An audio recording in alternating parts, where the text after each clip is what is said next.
एक और चुनाव होने वाला है, फिर से वोटिंग होगी। ये जो तस्वीर आपको याद होगी, जहांगीर खान की सीट पर फिर से वोटिंग होनी है, जहां जहांगीर बनाम पुष्पा की लड़ाई हुई थी। ये the one and only।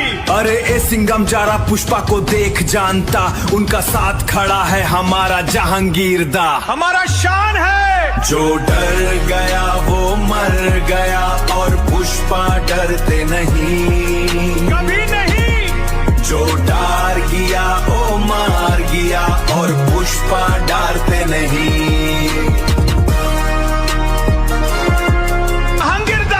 तो जहांगीर की सीट पर होनी है वोटिंग, वहीं पहुंचे शुभेंदु अधिकारी डायमंड हार्बर में और कह रहे हैं पुष्पा को सिंगम नहीं, पुष्पा को मैं खुद देख लेगा।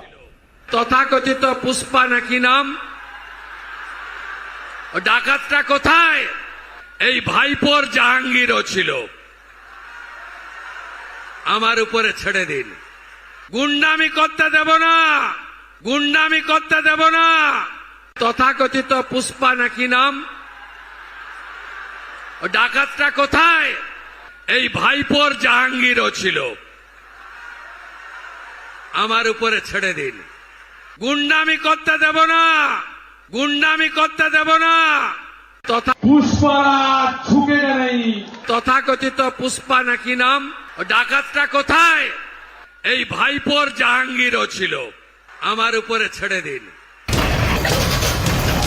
सीएम शुभेंदु ताबड़तोड़ एक्शन में हैं और वो लोग टेंशन में जिन्होंने बंगाल में कानून या जनता से खिलवाड़ की हिमाकत की। शुभेंदु ने ऐलान कर दिया है कि चाहे वो पुष्पा हो या कितना भी रसूख वाला वीआईपी, कानून के सामने उसको झुकना ही होगा।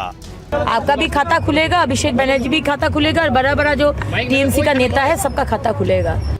बंगाल में ममता को हराने के बाद अब बारी अभिषेक के राइट हैंड जहांगीर खान की है। फाल्ता में जो जहांगीर कुछ दिन पहले आईपीएस अधिकारी को धमका रहे थे और खुद को पुष्पा जैसा दबंग बता रहे थे, उसे शुभेंदु अधिकारी ने अल्टीमेटम भी दे दिया है और पैगाम भी कि बंगाल में अब पुष्पा राज नहीं, कानून का राज चलेगा। अब देखिए जरा क्या होने वाला है फाल्ता में। बंगाल में अभी चुनाव खत्म हुए, नतीजे आए, सरकार बनी, लेकिन फाल्ता में चुनाव उससे पहले फिर घमासान, आमने सामने। शुभेंदु सीधे चुनौती दे रहे हैं, देखिए क्या कह रहे हैं। तो सबसे पहले आपको बताऊं, पश्चिम बंगाल के जिस फाल्ता में 4 दिन बाद चुनाव होने वाले हैं, जहांगीर कैंडिडेट है, वहां टीएमसी नेता जहांगीर को शुभेंदु ने चेतावनी दी है और कहा अगर वो पुष्पा है तो अब मेरी जिम्मेदारी है। वो तथाकथित पुष्पा अब कहीं दिखाई नहीं दे रहा है। पुष्पा को मेरे भरोसे छोड़ दीजिए, मैं खुद उसका मामला देखूंगा। दरअसल फाल्ता में यूपी के आईपीएस अजयपाल शर्मा की ड्यूटी लगी थी। उस दौरान शिकायत के बाद वो जहांगीर के घर और दफ्तर जांच करने पहुंचे। इस पर टीएमसी उम्मीदवार जहांगीर खान भड़क गए और कहा था ये यूपी नहीं है, यहां यूपी का कल्चर नहीं, बंगाल का कल्चर चलेगा। अगर आप सिंगम हैं तो मैं भी पुष्पा हूं, झुकूंगा नहीं। यहां मतदान में गड़बड़ी और डराने धमकाने की शिकायत मिली थी। इसके बाद फाल्ता में 21 मई को अब फिर से चुनाव होने, और चुनाव से पहले ही बीजेपी टीएमसी के बीच बयानबाजी तेज हो गई है। जहांगीर खान को अभिषेक बनर्जी का राइट हैंड माना जाता है। डायमंड हार्बर में अभिषेक की चुनावी रणनीति जहांगीर संभालते रहे। ममता बनर्जी की हार के बाद अब जहांगीर के सामने चुनौती है कि सीएम शुभेंदु अधिकारी ने जहांगीर पर पुष्पा कहकर निशाना साधा है। वो कोई आम राजनीतिक चेहरा नहीं, बल्कि घोषित कुख्यात अपराधी है। शुभेंदु ने जहांगीर के लिए कहा उनका पूरा हिसाब होगा। पहले के अपराधों के लिए भी एफआईआर के आदेश दिए हैं। फाल्ता में बहुत से लोग ऐसे हैं जो 10 साल से वोट नहीं डाल पाए, ये शुभेंदु ने कहा। उन्होंने कहा मैंने उनसे पूछा कि कितने दिन से वोट नहीं डाला है, क्यों वोट नहीं दिया है, तो उन लोगों ने कहा जब से अभिषेक बनर्जी हैं, अब आप बताइए इसका हिसाब होगा या नहीं। हम लोगों को उनका हक वापस दिलाएंगे और 5 साल पुराने केस भी खोलेंगे।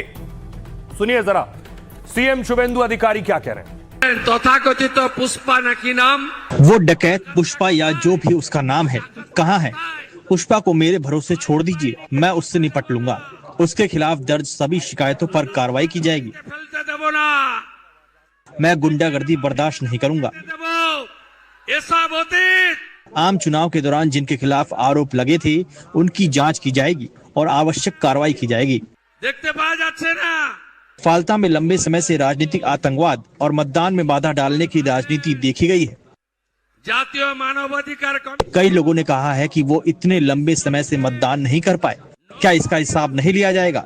इस बार प्रशासन सतर्क रहेगा और ये तय किया जाएगा कि आम जनता बिना किसी बाधा के मतदान कर सके। আমার উপরে ছেড়ে দিন। तो शुभेंदु इस बात बड़े सख्त हैं।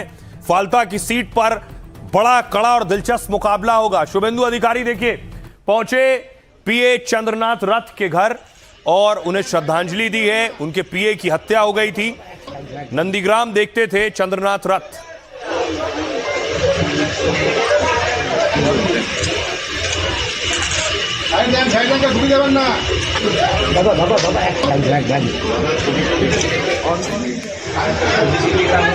अब आपको हुगली लिए चलता हूं। देखिए जरा वहां टीएमसी का काउंसलर यानी पार्षद गिरफ्तार किया गया है। पार्षद पर आरोप थे, जिन आरोपों के बाद पार्षद की गिरफ्तारी हुई है। ये हुगली की तस्वीरें आप देख रहे हैं।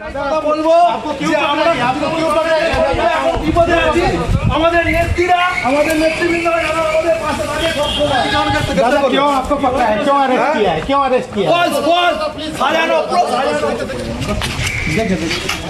पार्षद से सवाल पूछा गया कि क्यों गिरफ्तार किया है, तो पार्षद का कहना है कि झूठा आरोप है। दूसरी तरफ चुनाव के बाद हिंसा हुई, पोस्ट पोल वायलेंस जो हुआ उसमें भी दोनों तरफ के लोगों को नुकसान पहुंचा है। ये तस्वीरें आप देख रहे हैं दक्षिण 24 परगना में, जहां तृणमूल कांग्रेस की सांसद पहुंची हैं कार्यकर्ता के घर।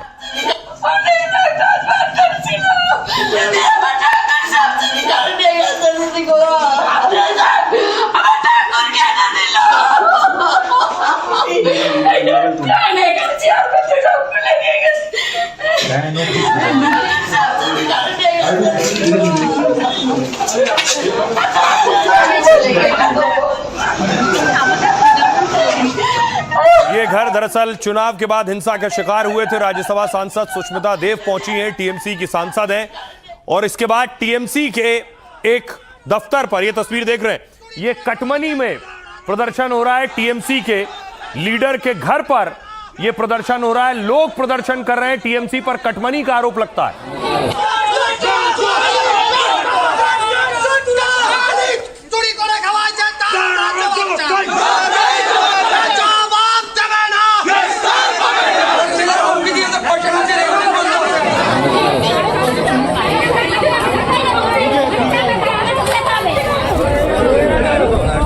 टीएमसी के नेताओं पर आरोप लगते हैं कि हर चीज में वो कट लेते हैं। इसीलिए देखिए अब एक्शन हो रहा है चारों तरफ। टीएमसी के दफ्तर पर रेड पड़ी। ये तस्वीर देखिए जरा, पुलिस ने रेड की तो चौंकाने वाली तस्वीर सामने आई कि टीएमसी के दफ्तर में आधार कार्ड मिले। दर्जनों आधार कार्ड के ढेर लगे हुए थे जब पुलिस पहुंची है। सवाल यह है ये आधार कार्ड किसके हैं, टीएमसी दफ्तर में कैसे पहुंचे? अब इस पर टीएमसी को सफाई देनी होगी।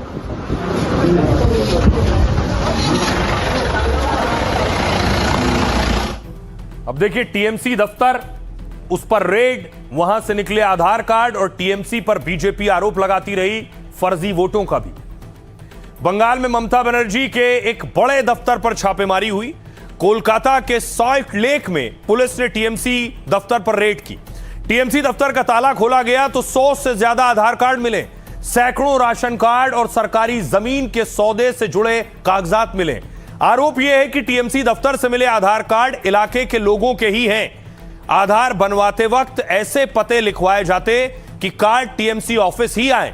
लोग अपना आधार कार्ड मांगते तो कहा जाता अभी कार्ड बनकर नहीं आया है। तो क्या लोगों के आधार कार्ड का फर्जी तरीके से इस्तेमाल होता था? सवाल यह है। कहीं यहां के लोगों के आधार कार्ड घुसपैठियों को तो नहीं दिए जाते थे? आरोप ये लग रहे हैं, क्योंकि बंगाल में फर्जी आधार कार्ड और घुसपैठ एक बड़ा मुद्दा है। जिस सॉल्ट लेक में टीएमसी दफ्तर में सैकड़ों आधार कार्ड मिले, वो कभी टीएमसी के गढ़ रहे विधाननगर इलाके में आता है। यहां इस बार बीजेपी ने ममता के करीबी सुजीत बोस को हराया है, और सुजीत बोस की भ्रष्टाचार के मामले में हाल ही में गिरफ्तारी हुई। शुभेंदु सरकार में गिरफ्तार होने वाले वो ममता के पहले पूर्व मंत्री हैं। अब उनके इलाके में आधार कार्ड मिलने से टीएमसी निशाने पर है। सुनिए जरा क्या कुछ कह रहे हैं बीजेपी के नेता।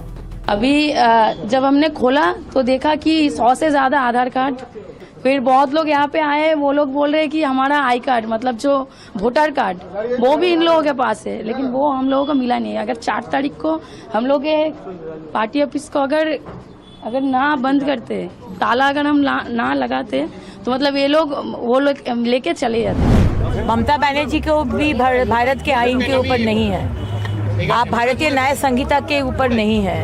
आप 15 साल भारतीय न्याय संहिता आप लागू करने नहीं दिए हैं, बहुत दोष किए हैं, ये शास्ति होगा। आपका भी खाता खुलेगा, अभिषेक बनर्जी भी खाता खुलेगा, और बड़ा बड़ा जो टीएमसी का नेता है सबका खाता खुलेगा। आप लोग अगर समझते थे, आप लोग को कोई नहीं हटा पाएगा और लोगों को, पब्लिक को चोरी करके प्रताड़ना करेंगे, ऐसा नहीं होगा, सबका खाता खुलेगा।